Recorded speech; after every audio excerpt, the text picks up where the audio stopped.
Welcome back to inbox.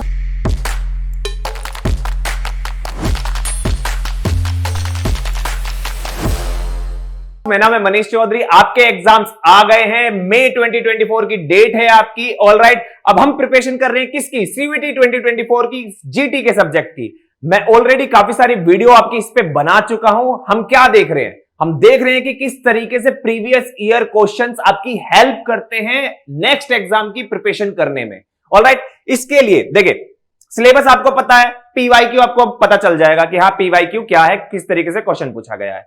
इन दोनों के base पे एक एनालिसिस करते हुए हम नेक्स्ट प्रिपरेशन स्टार्ट करेंगे कि किस तरीके से आपको अप्रोच रखनी है। ऑलराइट, जैसे कि मैंने आपको बताया, ऑलरेडी मैं काफी वीडियोस बना चुका हूं सेम चीज पे, आप जाके देखिए। आपको जो क्वेश्चंस मैंने उसके अंदर बताए हैं, जो इंफॉर्मेशन दी है ना, उसमें से क्वेश्चन आपको मिलने वाला है वहां पर।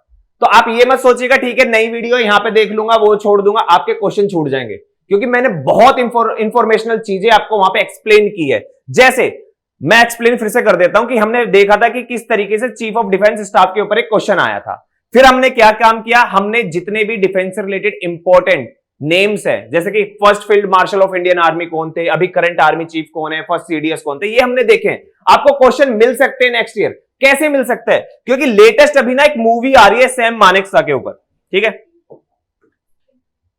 सैम मानेकशॉ के ऊपर एक लेटेस्ट मूवी आ रही है, आपको पता होगा, विकी कौशल की। तो ये करंट का न्यूज बन गई है और इस पे क्वेश्चन पूछा जा सकता है। इसीलिए मैं कह रहा हूं कि आप जाइए, वीडियो देखिए, जितनी मैं बना चुका हूं आपको डिस्क्रिप्शन में लिंक मिल जाएगा। और फर्दर हम क्या कर चुके हैं, नीरज चोपड़ा के ऊपर एक क्वेश्चन आया था कि किस स्पोर्ट्स इवेंट से रिलेटेड है, उसके लिए भी हमने क्या काम किया। फिर एशियन गेम्स के देखे हैं, आगे आने वाली वीडियोस में हम जो वर्ल्ड कप के बारे में भी देखेंगे, लेकिन एशियन गेम्स अभी 2023 में हुए थे, वे हमने देखे। फिर हमने काम किया, नाबार्ड बैंक के बारे में पूछा था, तो यहां पे हमने बैंकिंग के बारे में पढ़ा, ठीक है, सारे बैंक्स देखे थे, मेन इंपॉर्टेंट, ठीक है। फिर उसके बाद हमारे समाधि स्थल पूछे गए थे, समाधि स्थल से रिलेटेड हमने मेन समाधि स्थल देखी थी कि कौन सी समाधि स्थल कौन से पर्सन से रिलेटेड है, ठीक है। फिर पार्लियामेंट्री कमेटी के ऊपर क्वेश्चन आया था, पार्लियामेंट्री कमेटी के ऊपर भी हम कर चुके हैं, ये मैं आपको बहुत अच्छे से एक्सप्लेन किया है, डिस्क्रिप्शन में लिंक मिल जाएगा, इसको जाके जरूर देखिएगा। क्योंकि अगर इससे क्वेश्चन आया ना पार्लियामेंट्री कमेटी से, जैसे मैंने बताया है वही क्वेश्चन से उसी तरीके से निकल के आएंगे, चाहे क्वेश्चन थोड़ा घूम के आए, कैसे भी आए, आंसर्स करने के तरीके भी मैं बता चुका हूं, तो जाके जरूर देखिएगा। आज हम क्या करने वाले हैं, आज हम ये क्वेश्चन देखने वाले हैं कि new education policy 2020 is goal to achieve 100% gross enrolment ratio GER in school education by the year. फिर आपको ऑप्शन दिया था 2025, 2030, 2035 एंड 2040, ठीक है। यानी कि न्यू एजुकेशन पॉलिसी से भी क्वेश्चन आया है। अब हम ये नहीं सोच सकते कि न्यू एजुकेशन पॉलिसी से क्वेश्चन आया है, आ चुका है, आगे नहीं आएगा, आगे भी आ सकता है, क्योंकि ये अभी इंप्लीमेंट हो रही है, ठीक है। तो हम देखेंगे इंपॉर्टेंट पॉइंट्स जो आपके एग्जाम में आ सकते हैं। जैसे सबसे पहली चीज कि न्यू एजुकेशन पॉलिसी की जब हम बात करते हैं, तो सबसे पहले हम देखेंगे कि एजुकेशन पॉलिसी इंडिया में कैसे रही है। फर्स्ट एजुकेशन पॉलिसी जो इंडिया के अंदर आई थी, वो आई थी 1968 के अंदर, जो किसने लीड की थी? दैट इज कोठारी कमीशन के बेस पे आई थी, ठीक है। कोठारी कमीशन की रिकमेंडेशंस के बेस पे फर्स्ट एजुकेशन पॉलिसी आई थी 1968 में। तो आपसे यह भी क्वेश्चन पूछा जा सकता है कि फर्स्ट एजुकेशन पॉलिसी कब आई थी, किसके रिकमेंडेशन पे आई थी, ठीक है। बन के 2-3 तरीके से क्वेश्चन यहां पे। नेक्स्ट, जो अभी अगर हम आज की बात करें, इससे पहले जो पॉलिसी आई है न्यू एजुकेशन पॉलिसी 2020, उससे पहले कौन सी आई थी? That is last education policy आई थी हमारी 1986 के अंदर, ठीक है। याद रखिएगा 1986, ये ना पूछा जाए, लेकिन ये मैं बता क्यों रहा हूं वो मैं आपको बताने वाला हूं। देखिए, न्यू एजुकेशन पॉलिसी 2020 जो आई आपकी 34 ईयर्स के बाद आई है। हर किसी बच्चे को ना ये ईयर शायद याद ना रहे कि कितने साल बाद आई है, तो उसके लिए आप ये याद रखिएगा लास्ट 1986 में आई थी। अब आपको क्या करना है, 2020 माइनस करना है 1986, तो आपका 34 ईयर्स निकल आएगा। इस तरीके से भी याद रख सकते हैं। मैं सिर्फ आपको बता रहा हूं कि किस तरीके से आप चीजें याद रख सकते हैं, क्योंकि कभी कभी क्या होता है, हमें वैसे याद नहीं रहती, लेकिन हमें याद रह जाता है, अरे यार ये मैंने देखा था, ये मैंने ऐसे पढ़ा था, ठीक है। और खासकर जब एमसीक्यू बेस्ड क्वेश्चन हो ना, तो वो प्रॉम्प्ट हो जाता है, क्वेश्चन देखते ही एकदम माइंड में स्ट्राइक कर जाता है। लेकिन जब सब्जेक्टिव हो, जैसा आप बोर्ड में लिखने जाएंगे आंसर, जब सब्जेक्टिव होता है तब क्या होता है, आपको याद नहीं आता। ठीक है, याद नहीं आएगा तो लिख नहीं पाओगे, नंबर नहीं मिलेंगे। लेकिन ऑब्जेक्टिव बेस में सबसे बेस्ट तरीका यही होता है कि जब आप क्वेश्चन देखते हैं ना, स्ट्राइक हो जाता है, अरे मैंने वहां पढ़ा था, वहां देखा था। ठीक है, इस तरीके से। तो मैं इसलिए आपको ये बता रहा हूं।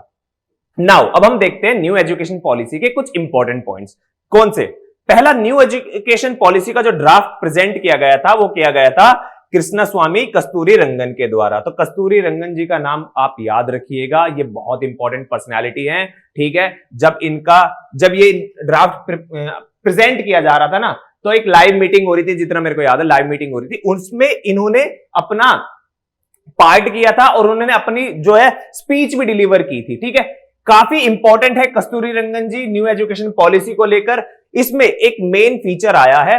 पहले क्या था, आपका 10+2 सिस्टम होता था, यानी कि आपने 10th की, उसके बाद आप 12th के लिए जा रहे हैं, तो 11th के अंदर आपको स्ट्रीम चुननी होती थी, सिलेक्ट करनी होती थी कि मैं साइंस में जा रहा हूं, कॉमर्स में जा रहा हूं या आर्ट्स में जा रहा हूं।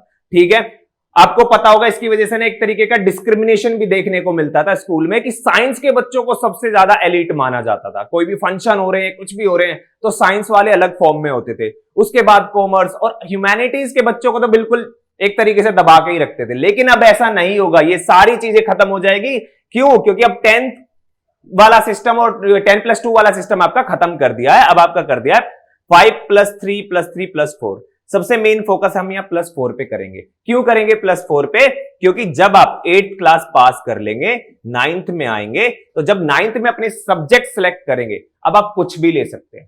फॉर एग्जाम्पल, मेरे को फिजिक्स में इंटरेस्ट है, मेरे को नहीं है मैथ्स में इंटरेस्ट, मेरे को नहीं है केमिस्ट्री में इंटरेस्ट, तो मैं फिजिक्स लूंगा। मेरे को म्यूजिक में इंटरेस्ट है, मैं म्यूजिक लूंगा। मेरे को कंप्यूटर साइंस में इंटरेस्ट है, कंप्यूटर साइंस लूंगा। इकोनॉमिक्स में इंटरेस्ट है, इकोनॉमिक्स लूंगा। ये 5-6 सब्जेक्ट मिलकर मेरा एक पूरा का पूरा क्या बन जाएंगे, जिससे मैं अपनी 12th पास कर सकता हूं। यानी कि 9 से लेके 12 तक आप सिर्फ वही सब्जेक्ट पढ़ेंगे। ठीक है, इस तरीके से रिप्रेजेंट किया गया है कि अब स्ट्रीम्स को खत्म कर दिया है। अब आपकी मर्जी है, जो सब्जेक्ट लेना चाहते हैं आप ले सकते हैं। फिर नेक्स्ट हम बात करते हैं कि 100% gross enrolment ratio in school education by 2030। यही तो क्वेश्चन आपसे पूछा गया था। ये क्वेश्चन आपसे पूछा गया था कि कब तक करना है, तो आंसर इसका 2030। देख रहे हैं। अब आपसे नेक्स्ट क्या पूछा जा सकता है, आपसे यह भी पूछा जा सकता है कि gross enrolment ratio in higher education, यानी कि स्कूल के बाद जब आप किसी भी कॉलेज यूनिवर्सिटी में जाते हैं, हायर एजुकेशन, उसका हमें GER कितना करना है, वो 50% बाय 2035। ठीक है, इसको इंप्रूव करना है। तो ईयर याद रखिएगा 2035, यहां पे क्या है 2030। इस तरीके से आपके इसमें से क्वेश्चंस बन सकते हैं। ऑलराइट, ऑलरेडी मैं आपको बता चुका हूं, वो सारी वीडियोस बना चुका हूं। इससे पहले के जितने क्वेश्चंस थे उससे रिलेटेड डिस्क्रिप्शन में लिंक्स मिल जाएंगे, जाइएगा, देखिएगा, ये पढ़ लें, अच्छे से क्वेश्चन मिल सकते हैं। आगे भी इसी तरीके के क्वेश्चंस मैं आपको कराता रहूंगा। और इंपॉर्टेंट इंफॉर्मेशन आपके लिए, अगर आप CUET 2024 की प्रिपरेशन करना चाहते हैं, अच्छा स्कोर करना चाहते हैं, यूनिमॉन्क्स आपके लिए आ चुका है ऑलरेडी। आपको क्या करना है, आपको 2 चीज करनी है। अगर आप ऑनलाइन क्लासेस चाहते हैं तो आप हमारी प्ले स्टोर पे जाके यूनिमॉन्क्स की ऐप डाउनलोड कर लीजिए, वहां पे आपको सारी इंफॉर्मेशन मिल जाएगी, आप वहां पे कोर्स भी परचेज कर सकते हैं। फिर आपका क्या है दूसरा, अगर आप ऑफलाइन क्लासेस लेना चाहते हैं तो आपको डिस्क्रिप्शन में यूनिमॉन्क्स की सारी डिटेल, कॉन्टैक्ट डिटेल्स मिल जाएगी, आप यूनिमॉन्क्स को कॉन्टैक्ट कर सकते हैं। हम आपके लिए ऑफलाइन क्लासेस भी प्रोवाइड करा रहे हैं। स्टिल कोई डाउट रह जाता है तो कमेंट कीजिएगा, CUET से रिलेटेड, एडमिशन से रिलेटेड, क्लासेस से रिलेटेड, जो भी आपका डाउट है आप कमेंट जरूर कीजिएगा, हम आपको रिप्लाई करेंगे, आपके सारे डाउट्स को जो है सोल्व करेंगे।